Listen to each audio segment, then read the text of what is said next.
കണ്ട സിനിമകളിൽ എൻ്റെ അവസാനം എൻ്റെ കണ്ണ് നിറഞ്ഞൊഴുകിയൊരു സിനിമയാണ്. എൻ്റെ കാരണം വേറെ ഒന്നുമല്ല, ഞാൻ ശരിക്കും പറഞ്ഞാൽ ഇതുപോലെയുള്ള മദ്യപാനികൾക്ക് വേണ്ടിയിട്ട് പല കാര്യങ്ങളും ചെയ്തിട്ടുള്ള വ്യക്തിയാണ്. അപ്പോൾ ഇതിനകത്തുനിന്ന് ഇപ്പോൾ ഈ സിനിമയ്ക്കകത്ത് ശരിക്കും പറഞ്ഞു കഴിഞ്ഞാൽ ജീവൻ എന്ന് പറയുന്ന ക്യാരക്ടർ അവസാനം തിരിച്ചു വരാണ്ട് സാധിക്കണം ജീവിതത്തിലേക്ക്. പക്ഷേ നമ്മുടെ ഈ സമൂഹത്തിലെ പല യുവാക്കളായിട്ടുള്ളവരും എന്നാ ജീവൻ്റെ ഒരു ക്യാരക്ടറിനകത്ത് കാണുന്ന പോലെ തന്നെ തിരിച്ചു വരാണ്ട് സാധിക്കുന്നില്ല എന്നുള്ളതാണ് യാഥാർത്ഥ്യം. അപ്പോൾ ഈ ഒരു സിനിമ നമ്മുടെ യുവജനങ്ങൾക്ക് തിരിച്ചു വരാണ്ട് പ്രചോദനമാകട്ടെ. അതുപോലെ തന്നെ എന്നാ പറയുന്നത്, നമ്മുടെ സമൂഹത്തിൽ നന്മ ആഗ്രഹിക്കുന്നവർക്ക് ഈ പറയുന്ന സിനിമ നമ്മുടെ സമൂഹത്തിലെ എനിക്ക് തോന്നുന്ന ലേബർ ക്ലാസ് ആയിട്ടുള്ള ആളുകളാണ് ഏറ്റവും കൂടുതൽ ഇതുപോലെ പോകുന്നത്. അപ്പം ഡി അഡിക്ഷന് വേണ്ടിയിട്ട് പ്രവർത്തിക്കാനായിട്ടും അതുപോലെ തന്നെ ഇത് പ്രചോദനമാകട്ടെ എന്ന് കരുതുന്നു. ഇതുപോലെയുള്ള പല സുഹൃത്തുക്കളെയും ഞാൻ നേരിട്ട് കണ്ടിട്ടുണ്ട്. എൻ്റെ ജീവിതത്തിൽ തന്നെ വിനോദ് സാർ ഈ കഥ പറയുന്നുണ്ടെ പട്ടി നക്കുന്ന സീനിൽ എൻ്റെ ഒരു സുഹൃത്തിന് ഉണ്ടായ ഒരു അനുഭവം ഞാനത് നേരിട്ട് കാണുക. ആ പട്ടിയെ ഞാൻ എറിഞ്ഞു ഓടിച്ചിട്ട് അവനെ എടുത്ത് റൂമിൽ കൊണ്ട് കിടത്തിയൊരവസ്ഥയുണ്ട്. ശരിക്കും ഹാലുസിനേഷൻ എന്ന് പറയുന്ന ഇത്രയും അഡിക്ഷൻ ആയ അല്ലെങ്കിൽ മദ്യത്തിന് അഡിക്ഷൻ ആയവർക്ക് ഉണ്ടാകുന്നൊരു ഫീലാണ്. ഞാനത് പറഞ്ഞു കേട്ടിട്ടേ ഉള്ളൂ.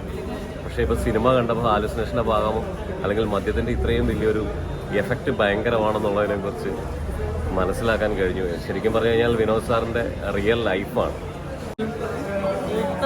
ഫാമിലി ഒരു മോറൽ വാല്യൂ ഉള്ളൊരു നോവൽ.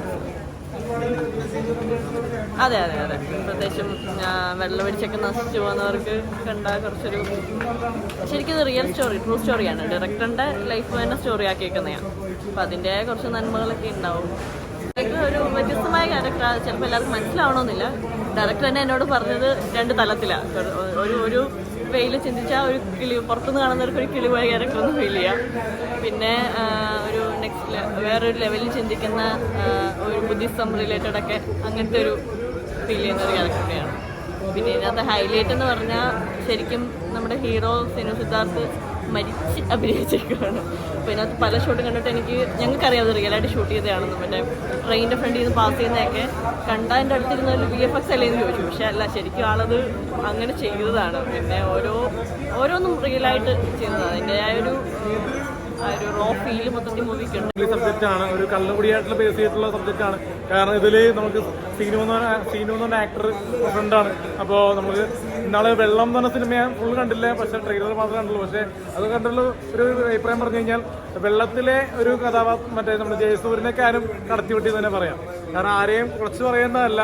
കാരണം പുതുമുഖ നടന്മാർക്ക് ഇതുപോലെയുള്ള എക്സ്പീരിയൻസ് മൂവി ചെയ്യാൻ പറ്റുമെന്ന് സീനു തെളിച്ചു. പിന്നെ പ്രീതി എന്ന ആക്ട്രസ്, പിന്നെ ഒരു പുതുമുഖമായിട്ടാണ് ഒരുപാട് നടന്മാർ ഇതിനകത്ത് അഭിനയിച്ചു. ഇതൊരു ഫാമിലി സബ്ജക്റ്റ് ആയതുകൊണ്ടായിട്ടുള്ള പോരായ്മകളുണ്ട്, പുതിയ വർക്ക് ആയതുകൊണ്ട്. പക്ഷേ എങ്ങോട്ടും കണ്ടിരിക്കാൻ വേണ്ടുന്ന ഒരു സിനിമയാണ്. ഒരു സൈക്കോളജിക്കൽ ത്രില്ലർ മൂവിയാണ്. അതുകൊണ്ട് തിയേറ്ററിൽ പോയി കാണേണ്ട എക്സ്പീരിയൻസ് ചെയ്യേണ്ട ഒരു പുതിയ ഒരു പാക്കേജുള്ള എക്സ്പീരിയൻസ് മൂവിയാണ്.